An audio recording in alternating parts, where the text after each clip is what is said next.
आपका हमारे YouTube channel NK teaching में स्वागत है।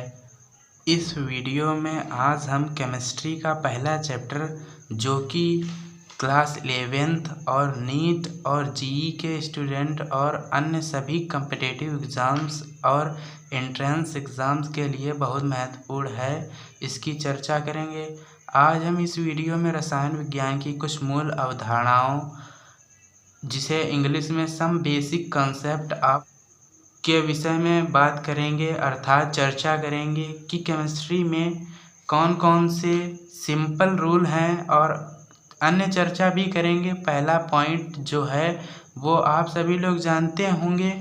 पहला पॉइंट है द्रव्यमान संरक्षण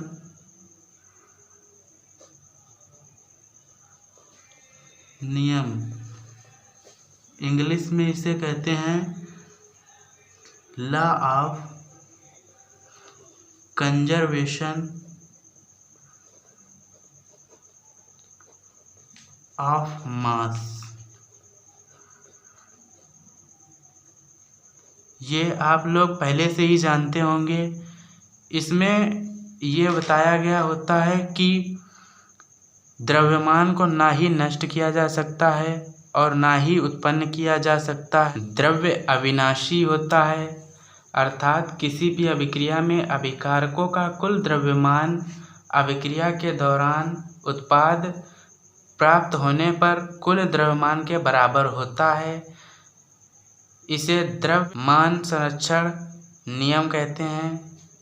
इसे इंग्लिश में law of conservation of mass के नियम से जाना जाता है। इसे हम लोग लिख लेते हैं।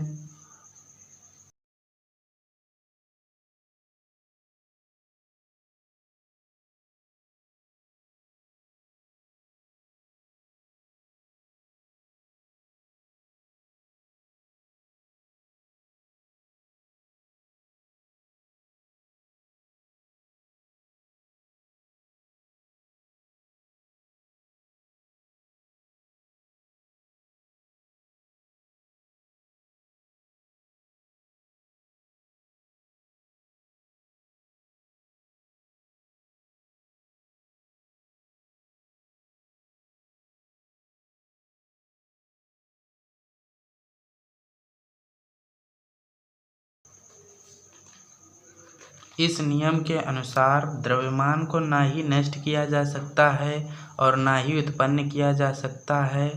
अर्थात कहने का मतलब है द्रव्य अविनाशी होता है,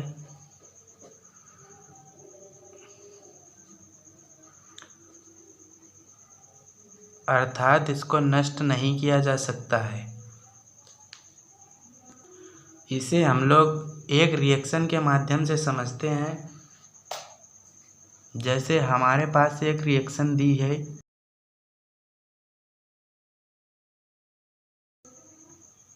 जैसे एक रिएक्शन है C अर्थात कार्बन और ऑक्सीजन संयोग करके बनाता है कार्बन डाइऑक्साइड। यहाँ पर एक कार्बन होता है, यहाँ पर ऑक्सीजन का एक अणु होता है, मतलब यहाँ पर दो ऑक्सीजन, यहाँ पर एक अणु प्राप्त होता है कार्बन डाइऑक्साइड का।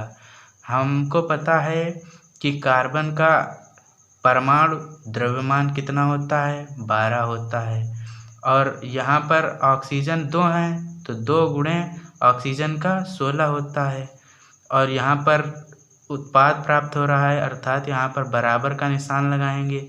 यहाँ पर एक कार्बन है, यहाँ पर 12 हो जाएगा, प्लस दूसरे परमाणु पर जा रहे हैं तो प्लस यहाँ पर 2 गुणे और ऑक्सीजन का 16 होता है, अभी बताया था। यहाँ पे 12 प्लस 16 दूनी 32, यहाँ पर ये जोड़ेंगे तो ये हो जाएगा 44।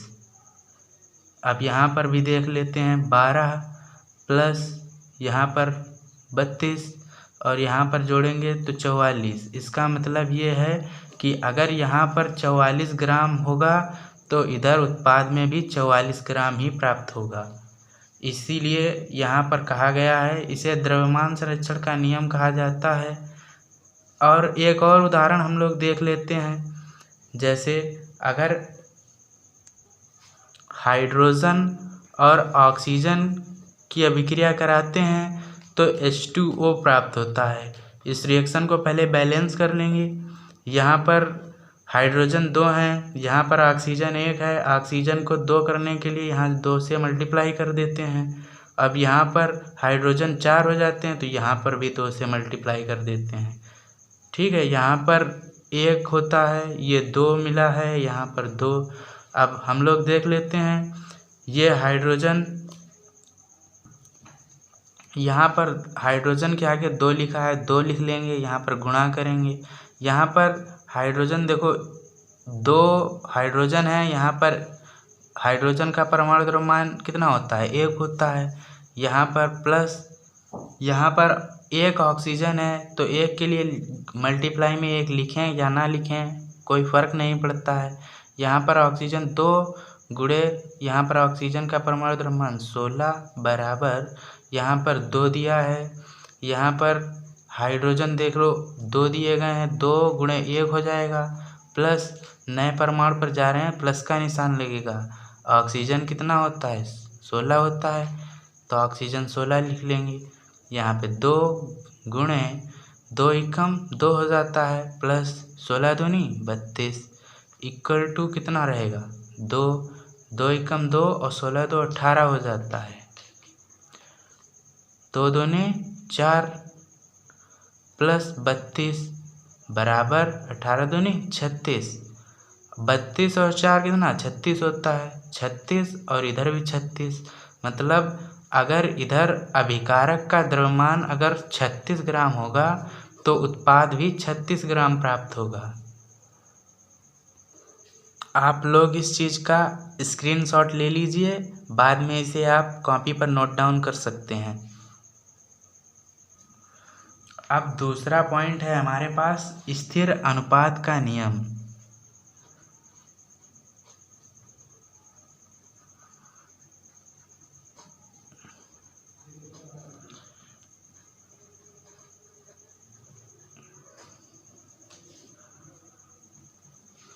इसे इंग्लिश में बोलते हैं लॉ ऑफ डेफिनिट प्रपोर्शन।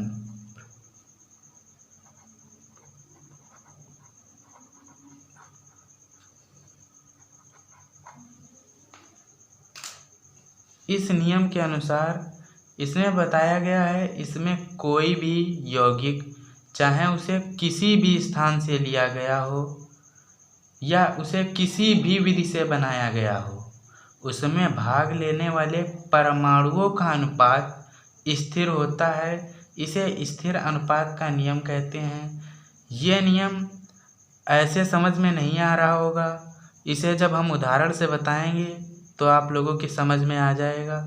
जैसे इसको पहले लिख लेते हैं, इसमें कोई भी यौगिक चाहे उसे किसी भी स्थान से लिया गया हो या किसी भी विधि से बनाया गया हो,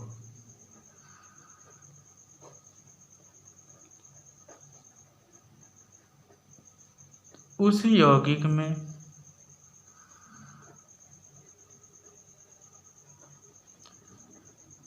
उपस्थित परमाणु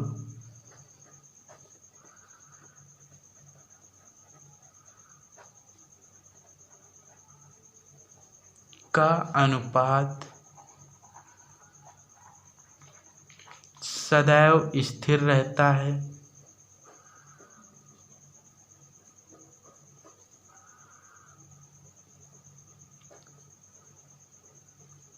इसे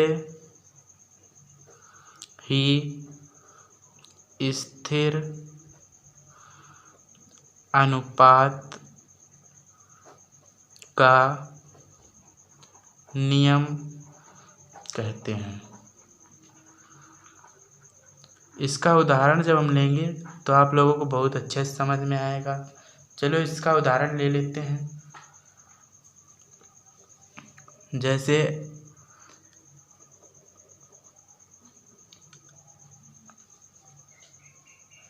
अगर हम लोग जल को किसी एक अच्छे तालाब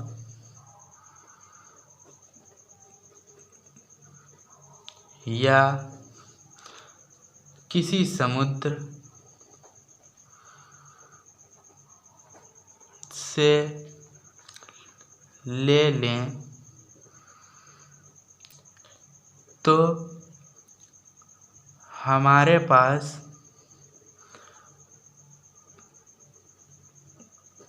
प्राप्त यौगिक एक जल के प्रकार का ही यौगिक होगा।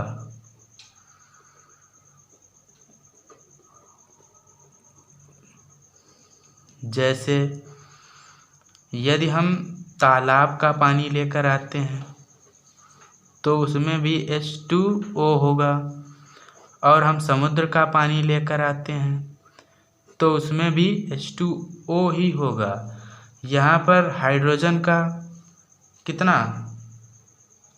यहाँ पर हाइड्रोजन जो है वो 2 हैं, तो यहाँ पर हाइड्रोजन कितना 2 हो जाएगा, और यहाँ पर ऑक्सीजन का परमाणु द्रव्यमान कितना होता है 16, तो 2:16। इसे और सरलतम रूप में लिखेंगे तो कितना 1:8 हो जाएगा। और यहाँ पर H2O है, इसका भी 2:16 आएगा, और इसको भी सरलतम रूप में जब लिखेंगे तो 1:8 ही हो जाएगा। इसका मतलब क्या है कि हम लोग किसी यौगिक को किसी भी स्थान से लें या किसी भी विधि से उसे बनाएं तो उसमें जो यौगिक में जो परमाणु होंगे उनका अनुपात सदैव स्थिर रहेगा। जैसे यहाँ पर हमने तालाब का पानी लिया तो भी उसका अनुपात 1:8 ही आया, और हमने समुद्र का लिया तो भी 1:8 ही आ रहा है। इसीलिए इसे क्या कहते हैं, स्थिर अनुपात का नियम। अब तीसरा पॉइंट हमारे पास है गुणित अनुपात का नियम।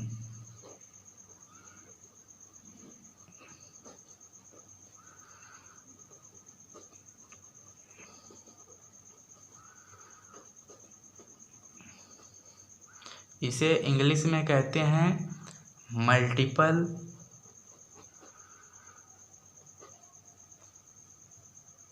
प्रोपोर्शनल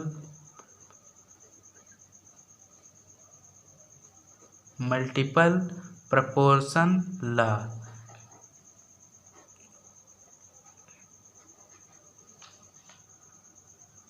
या तो इसे लॉ ऑफ मल्टीपल प्रोपोर्शन कहेंगे, ठीक है।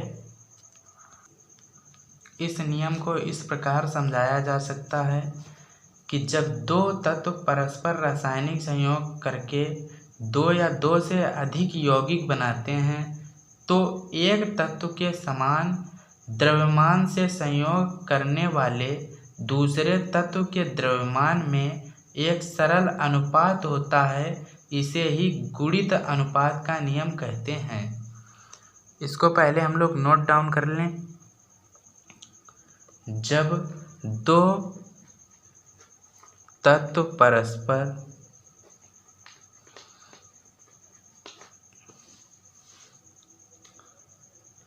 रासायनिक संयोग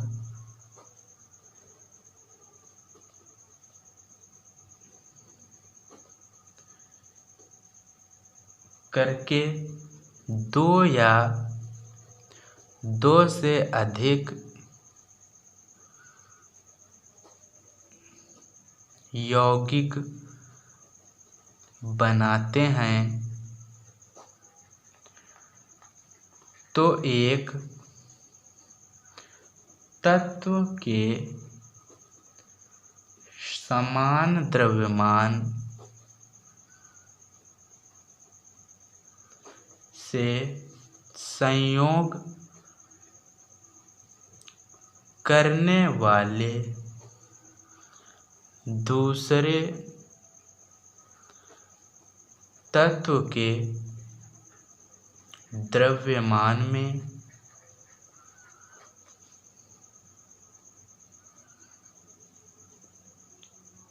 एक सरल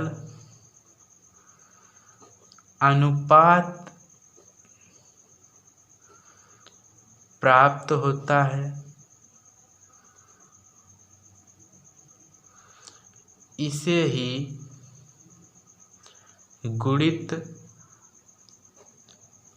अनुपात का नियम कहते हैं।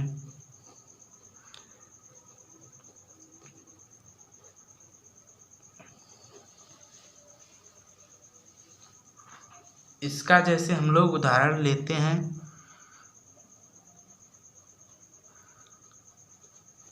जैसे हम कार्बन की अभिक्रिया ऑक्सीजन के साथ कराएं तो हमें दो प्रकार के यौगिक प्राप्त होते हैं। एक होता है कार्बन मोनोऑक्साइड और एक होता है कार्बन डाइऑक्साइड CO2।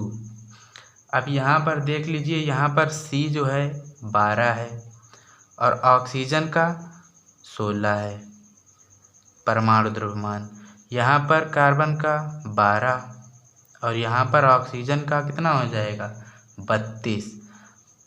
यहाँ से 12 से 12 कट जाएगा, ये 1, यहाँ पर 2, यहाँ पर हमको 1:1 इसके लिए प्राप्त हुआ, इसके लिए 1:2। ये जो है ये कार्बन और कार्बन जो है ये समान यौगिक हैं तो इनके द्रव्यमान को समान मान लिया जाता है। यहाँ पर जो ये वाला प्राप्त होता है इसे ही गुणित अनुपात का नियम कहते हैं। ये जो प्राप्त हुआ यही गुणित अनुपात है, 1:2 या इसे 1/2 भी लिख सकते हैं। अब चौथा नियम है हम लोगों के पास व्युत्क्रम अनुपात का नियम। इस नियम के अनुसार जब दो भिन्न भिन्न तत्वों के द्रव्यमान तीसरे तत्व के निश्चित द्रव्यमान के साथ संयोग करते हैं तो इन तत्वों के बीच एक सरल अनुपात होता है। इसे ही हम व्युत्क्रम अनुपात का नियम कहते हैं। इस नियम को पहले हम लोग लिख लेंगे फिर उसके बाद समझेंगे। तो हम इसको लिख लेते हैं पहले। इस नियम के अनुसार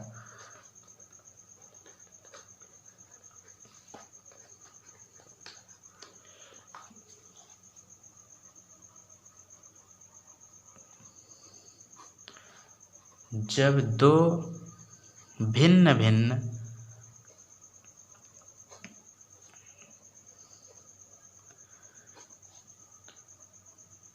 तत्वों के द्रव्यमान तीसरे तत्व के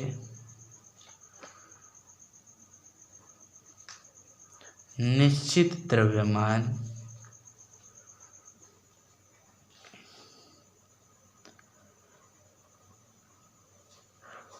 से संयोग करते हैं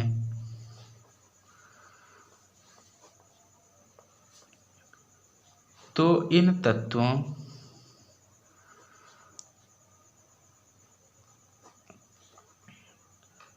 के बीच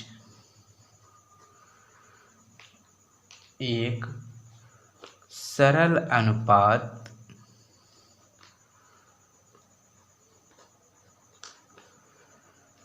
होता है।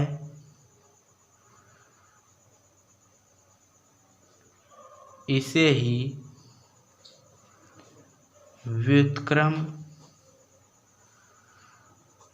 अनुपात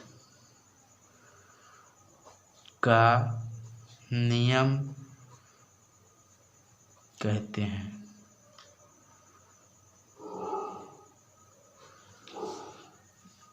इसका उदाहरण इस प्रकार है, जैसे अगर हम सल्फर और ऑक्सीजन की अभिक्रिया हाइड्रोजन के साथ कराएं तो इससे क्या प्राप्त होता है?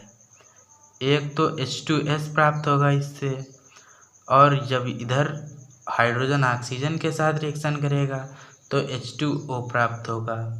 अब यहाँ पर 2 हाइड्रोजन 2 अनुपात यहाँ पर 32 हो जाएगा। सल्फर का परमाणु द्रव्यमान 32 होता है। यहाँ पर हाइड्रोजन 2 अनुपात यहाँ पर 16 हो जाएगा।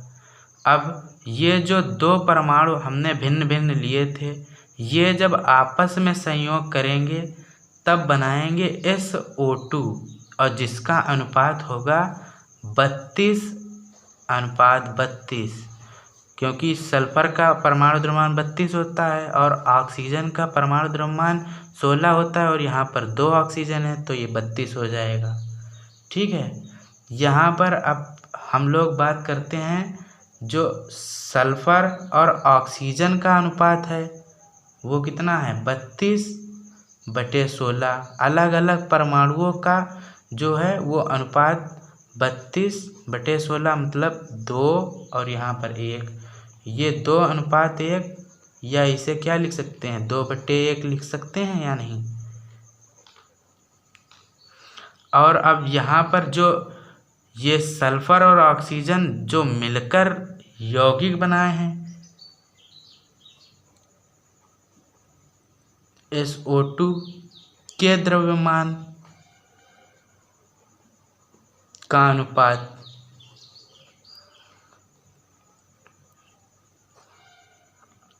यहाँ पर SO2 के द्रव्यमान का कितना? 32/32 हो जाएगा। सल्फर का 32 और ऑक्सीजन जो है उसका भी 32 हो जाएगा, क्योंकि यहाँ पर 2 ऑक्सीजन है तो ये यहाँ से कैंसिल हो जाएगा। तो 1/1, मतलब यहाँ पर 1:1, या इसे क्या लिख सकते हैं? 1/1। अब इसका जो सरल अनुपात प्राप्त होगा, इन दोनों के अनुपात का भी अनुपात हम अगर कर देते हैं 2/1 और इसके बटे में 1/1, तो हमें क्या प्राप्त होता है? 2/1। ये जो प्राप्त हुआ है ये 2/1, ये जो है ये व्युत्क्रम अनुपात का नियम, यही व्युत्क्रम अनुपात है 2/1। अब ये हमारे पास लास्ट नियम जो बचा है 5 नंबर का, मतलब 5वां नंबर, ये जो है इसका नाम है, इसे कहते हैं गैलुसेक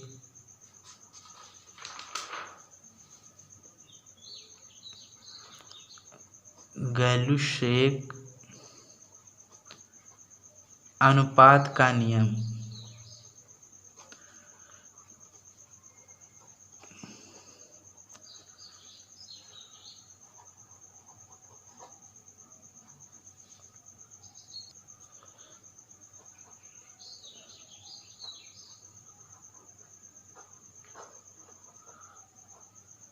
इंग्लिश में इसे इस प्रकार से लिखेंगे, इसकी हिंदी इस प्रकार है, समान ताप व समान दाब जब 2 गैसें आपस में अभिक्रिया करती हैं तो उनके अभिकारकों के आयतनों में एक सरल अनुपात होता है।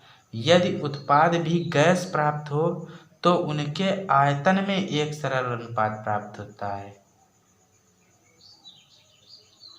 इसकी हिंदी हम लोग लिख लेते हैं, फिर बाद में इसे समझ लेंगे उदाहरण के तौर पर। समान ताप व समान दाब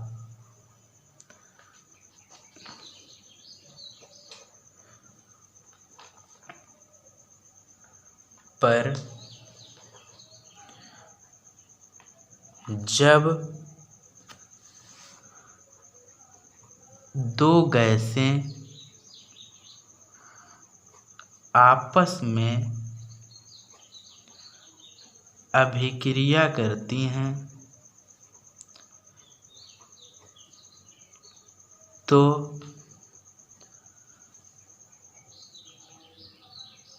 उनके अभिकारकों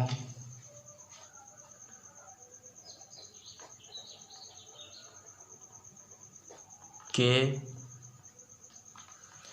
आयतनों में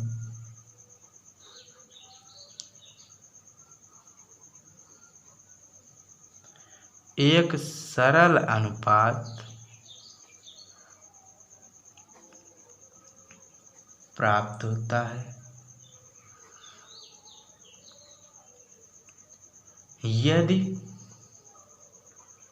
उत्पाद भी गैस हो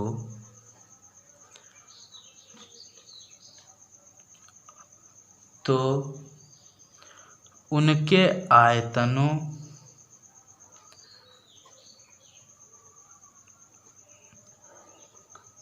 का भी एक सरल अनुपात प्राप्त होता है।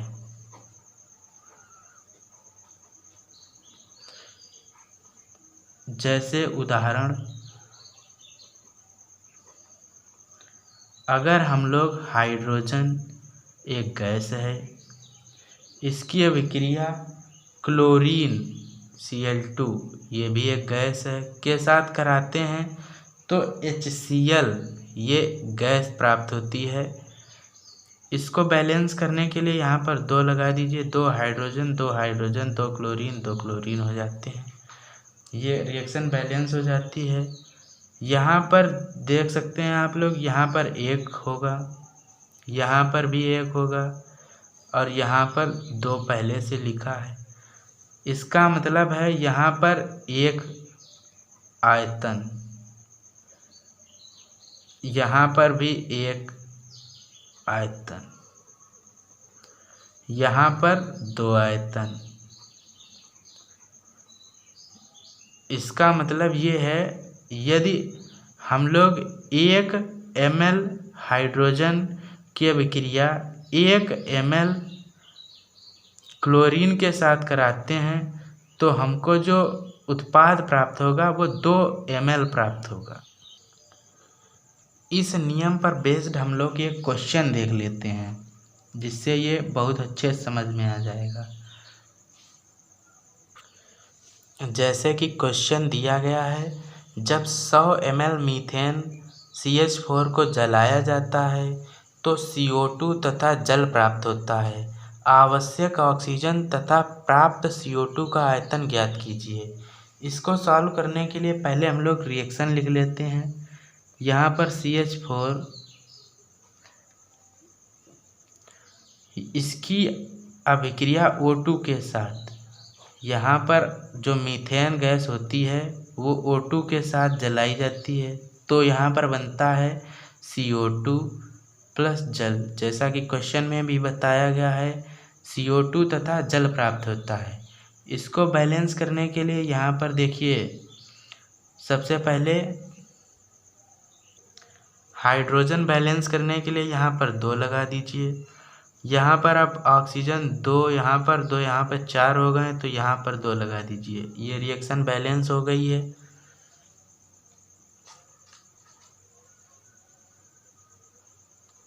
अब हम लोग यहाँ पर देख सकते हैं, यहाँ पर कितना होगा, यहाँ पर 1 होगा, यहाँ पर कितना है 2 है, यहाँ पर 1 होगा और यहाँ पर 2 है। हमको पता है कितना, ये 1 वॉल्यूम मतलब 1 आयतन, ये कितना 2 आयतन, ये कितना हो जाएगा 1 आयतन, ये कितना हो जाएगा 2 आयतन।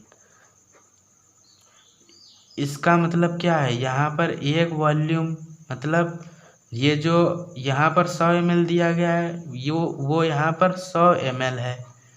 यहाँ पर ऑक्सीजन कितना ml, यहाँ पर 2 वॉल्यूम मतलब 1 वॉल्यूम 100 था, 100 ml था तो 2 वॉल्यूम कितना 200 ml हो जाएगा। और यहाँ पर 1 वॉल्यूम जो है किसका, कार्बन डाइऑक्साइड का, 1 वॉल्यूम मतलब 100 ml प्राप्त होगा। और यहाँ पर जल जो है वो 2 वॉल्यूम मतलब 200 ml प्राप्त होगा। यहाँ पर जो है 100 ml ऑक्सीजन के 200 ml के साथ अभिक्रिया करके 100 ml CO2 बनाता है और 200 ml H2O मतलब जल बनाता है। यहाँ पर आप लोग फिर से देख लीजिए, दिखाई नहीं दे रहा था। यहाँ पर 1 वॉल्यूम, यहाँ पर 100 ml, यहाँ पे क्वेश्चन में दिया गया है 100 ml 1 वॉल्यूम। यहाँ पर CH4 मीथेन जो है 1 वॉल्यूम मतलब 100 ml अभिक्रिया करता है ऑक्सीजन के 200 ml के साथ, बनाता है CO2 100 ml और H2O 200 ml। हमसे क्वेश्चन में पूछा गया था O2 की मात्रा हमें 200 ml प्राप्त हो गई, इससे पता चल गई। और CO2 की जो मात्रा होगी वो CO2 कितनी 100 ml। इस प्रकार से ये वाले क्वेश्चन सॉल्व हो जाएंगे। आप लोग हमारे YouTube चैनल को सब्सक्राइब कर लीजिए और लाइक शेयर कर दीजिए अपने दोस्तों के पास भी, जिससे वो भी इस चीज़ को जान सकें। Thanks for watching.